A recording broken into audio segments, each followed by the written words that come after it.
The Book of Expanded Deism, Chapters 11 and 12. This is part 6 of a 14-part series. The Book of Expanded Deism can be bought on Amazon.com. The Book of Expanded Deism was written by me, Jayson X, to help people be as sane, good, and happy as possible, now and always. To contact me, write to Jayson@deism. My blog site is jaysonx.com. Chapter 11, Reality and the Divine. Question 112. What is reality? Answer 112. Reality is everything that exists. Question 113. What are the two types of existing? Answer 113. One type is concrete existing, and the other type is non-concrete existing. Question 114. What is concrete existing? Answer 114. Concrete existing is the state of having some type of substance. The divine and the universe concretely exist. Question 115. What is non-concrete existing?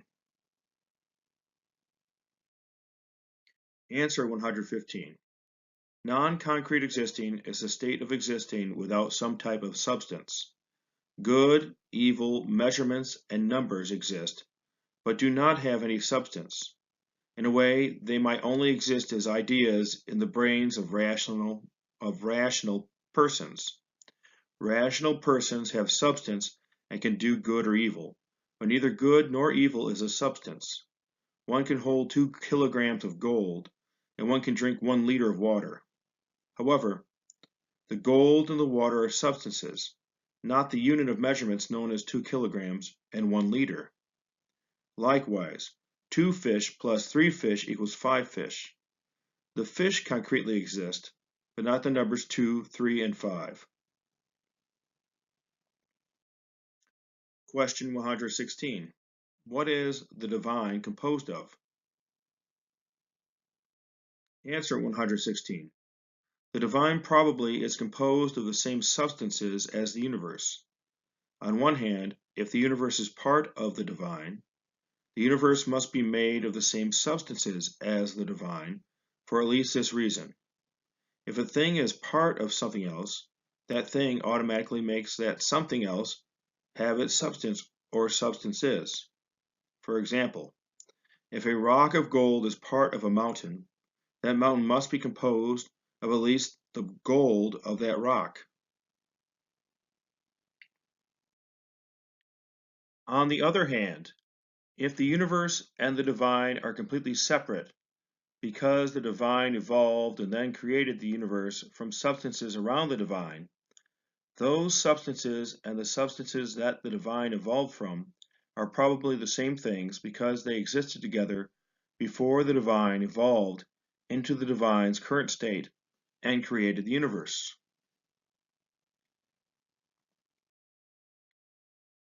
Question 117. What is the real universe? Answer 117. The real universe is just another name for the universe. The universe is the place in which the Milky Way galaxy exists. That place includes many other galaxies and the space surrounding them. Question 118. What is a mental universe? Answer 118. A mental universe is a bunch of thoughts and mental images in a creature's mind. Question 119. What is the relationship between a mental universe and the real universe? Answer 119. A mental universe is based on the real universe. A mental universe exists in the mind of a creature, and the real universe exists around that creature. The mind and the mental universe of that creature are also part of the real universe. A rational creature in the real universe lives in and gets ideas from the real universe. Some mental universes are more accurate, that is, more like the real universe than others. The more accurate a mental universe is, the better it is. Question 120. What is a mind? Answer 120. A mind is a thing that someone thinks with. Perhaps every mind is part of a different brain, one mind for each brain. All minds might be completely physical, but since brains do more than just think, brains are more than minds, at least in many cases. For example, human brains store memories and regulate breathing. Question 121. How do we know that there is only one source of all reality? Answer 121. Everything came from something except for one thing. Something cannot come from nothing. Question 122. Where did we humans come from? Answer 122. According to the most popular current scientific understanding, the first humans came from non-human apes, and the first non-human apes came from some other kind of mammals, and the first mammals came from reptiles, and the first reptiles came from amphibians, and the first amphibians came from fish, and the first fish came from some other kind of multi-celled aquatic creatures. And the first multi-celled aquatic creatures came from single-celled aquatic creatures, and the first single-celled aquatic creatures came from the Earth, and the Earth came from a nebula, and the nebula came from the galaxy, and the galaxy came from the Big Bang. The Big Bang was the rapid expansion of matter from a state of extremely high density. This expansion was the beginning of the universe. Chapter 12. Reality and the Divine continued. Question 123. Where did the Big Bang come from? Answer 123. Either the Big Bang was purposefully created by the Divine, or the Big Bang came from the multiverse. If it exists, the multiverse is all the universes that exist, of which the universe is but one. If there is a multiverse, then the Divine purposefully created it, as was mentioned in A40.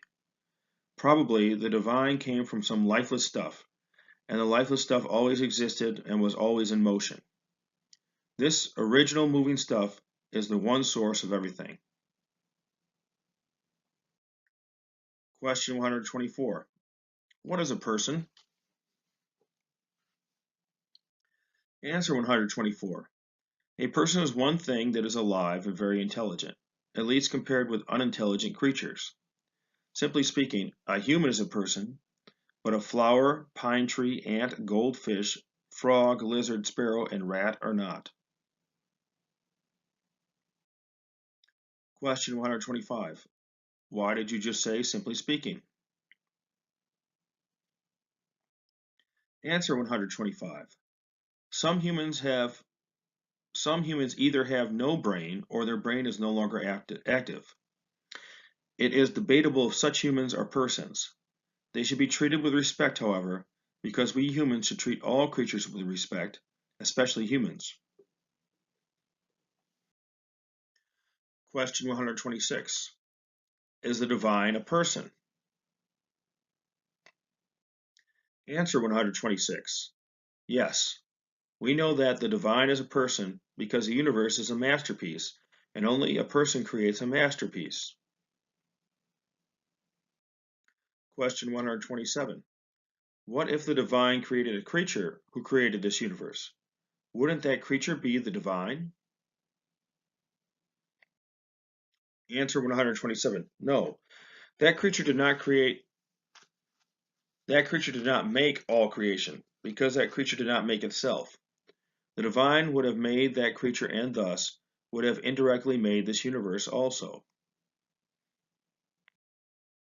Question 128. Is the divine male or female? Answer 128. We don't know. Perhaps the divine has no gender.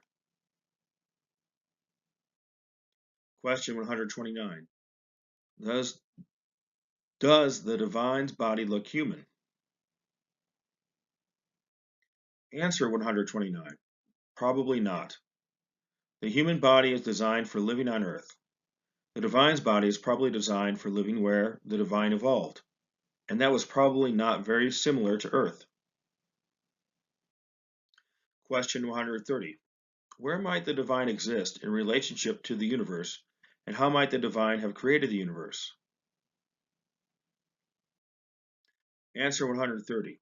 The divine might exist around the universe, next to the universe, as the universe, or in the universe. These ways probably relate to how the divine created the universe, and there are at least 4 ways that the divine might have created the universe. 1. The divine could have thought the universe into existence like a brain purposefully creates a thought. 2. The divine could have created the universe from non-divine stuff around the divine, like a potter creates a vase. 3. The divine's body and the universe might be one and the same, so the divine could have created the universe just by changing the divine. Or 4. The divine might have created the universe around the divine, the way that the sun radiates light around itself. Question 131. Why does honest thinking help one be closer to the divine intellectually, emotionally, and if one has a spirit, spiritually? Answer 131. The divine could be all that exists. In that case, the divine is the truth. There is nothing real that is not part of the divine. Even if the divine is not all that exists, the divine is still probably a large part of all that exists. And the divine created the entire universe, including all humans. Since the divine created us humans and the rest of the universe, the divine is the source of all the truth that we know of and directly experience. In any case, honest thinking helps us understand and accept the divine as the divine actually is, rather than how we think the divine should be. Understanding and accepting someone as he, she, or it actually is, rather than as one thinks she, he, or it should be, helps one be closer to that person intellectually, emotionally, and, if one has a spirit, spiritually. Perhaps it is the only way to do so. Question 132. How can the divine be all that exists if the divine evolved from some lifeless stuff? Answer 132. Perhaps all the lifeless stuff evolved into the divine. In other words, perhaps all the original lifeless stuff became one living thing. Thank you for watching and/or reading this video. Please tell as many people as you are willing about it.